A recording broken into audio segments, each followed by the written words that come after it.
30 দিনে 30টা ভিন্ন জায়গায় ইফতার করার চ্যালেঞ্জে আজকে হচ্ছে 18তম দিন। রমজানের এই 18টা দিন যে আসলে কিভাবে চলে গেছে বিদেশের মাটিতে বিভিন্ন ব্যস্ততায় থাকার কারণে আমি আসলে টেরই পাইনি। তারপরও আল্লাহ তাআলার কাছে লাখো লাখো শুকরিয়া। চ্যালেঞ্জের 18তম দিনে আমি হচ্ছে কোনো মসজিদে আসি নাই বা কারো ইনভাইটেশনে আসি নাই। আলখোবার শহরের কিছু বাই নামক বন্ধুগুলোর সাথে আজকে হচ্ছে ইফতার করতে আসছি। তো আজকের এই ভিডিওতে আমি আপনাদের দেখানোর চেষ্টা করব যে আসলে চ্যালেঞ্জের 18তম দিন আসলে আমার কেমন কাটলো এন্ড আমি হচ্ছে কাদের সাথে ইফতার করলাম, কি দিয়ে ইফতার করলাম। সো সম্পূর্ণ ব্লগটা দেখতে থাকেন। এখন হচ্ছে আমি যে জায়গাটার মধ্যে আছি এই জায়গাটা অসম্ভব লেভেলের সুন্দর। জাস্ট তোমাদেরকে যদি আমি একটু দেখাই, এখানে হচ্ছে আলখোবারের সবচেয়ে ভিআইপি এরিয়া আজদান ওয়াল, এর পাশে হচ্ছে সমুদ্র, আর এখানে হচ্ছে নতুন করে একটা পার্ক করা হইতেছে। আর যারা হচ্ছে আলখোবারের আশেপাশে আছেন তারা এখানে এসে ইফতার করতে পারেন। খুবই সুন্দর একটা জায়গা। তো এখন হচ্ছে আমার সাথে যে আছে সে হচ্ছে রানা ভাই। প্লিজ সে হাই। আসসালামু আলাইকুম। হাই।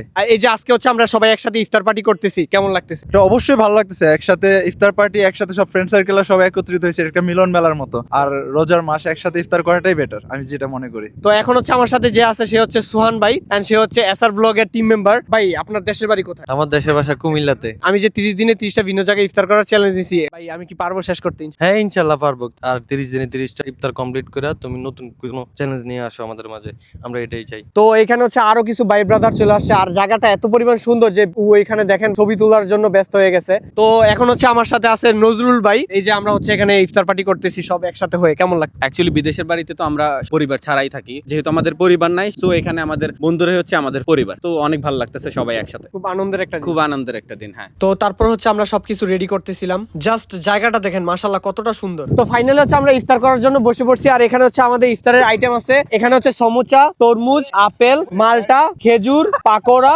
একটা ডিম আছে, আর স্পেশাল অথেন্টিক বাংলাদেশি কাচ্চি বিরিয়ানি আছে। তো এখনো যেহেতু আজান দেয় নাই, আজান দেওয়ার পরে হচ্ছে আমরা খাবো। খাওয়ার পরে হচ্ছে আমরা জানাচ্ছি যে কাচ্চি বিরিয়ানির টেস্ট আসলে কেমন হয়েছে। তো ফাইনালি হচ্ছে আজান দিয়ে ফেলছে আর আমরা রোজা খুলতেছি খেজুর খাওয়ার মাধ্যমে। বিসমিল্লাহ। তো ফাইনালি হচ্ছে আমরা আমাদের মেইন ডিশটা ট্রাই করতেছি। আর কাচ্চির মধ্যে আলু থাকবে না তা তো হইতেই পারে না। এন্ড কাচ্চির মাংসটা খুবই সফট, জাস্ট দরতেই হচ্ছে সবকিছু মিলিয়ে যাচ্ছে। মাংসের সাথে হচ্ছে চালটা নিয়ে বিসমিল্লাহ।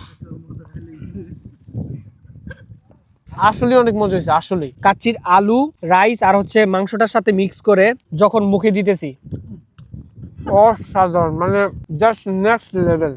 রানা ভাই খাবারের টেস্ট কেমন? খাবারের টেস্ট যদি বলি, কাচ্চির কথা, কাচ্চি ভালো হয়েছে, ফ্লেভারফুল হয়েছে এবং রাইস গুলো ঝরঝরা। যদি মাংসটা আরেকটু সিদ্ধ হইতো তাহলে বেটার হইতো, বাট আলহামদুলিল্লাহ। তুহিন ভাই খাবার টেস্ট কেমন? চ্যালেঞ্জের 18তম দিনতে হচ্ছে ইফতারটা আমার খুব ভালো কাটলো। আজকে ভাই ব্রাদার সবার সাথে ইফতার করতে পেরে আলহামদুলিল্লাহ আমার অনেক বেশি ভালো লাগতেছে। এন্ড খাবারের টেস্ট আলহামদুলিল্লাহ খুবই ভালো ছিল। খুব শীঘ্রই দেখা হচ্ছে 19তম দিনে। সে পর্যন্ত সবাই ভালো থাকুন, সুস্থ থাকুন। আল্লাহ হাফেজ।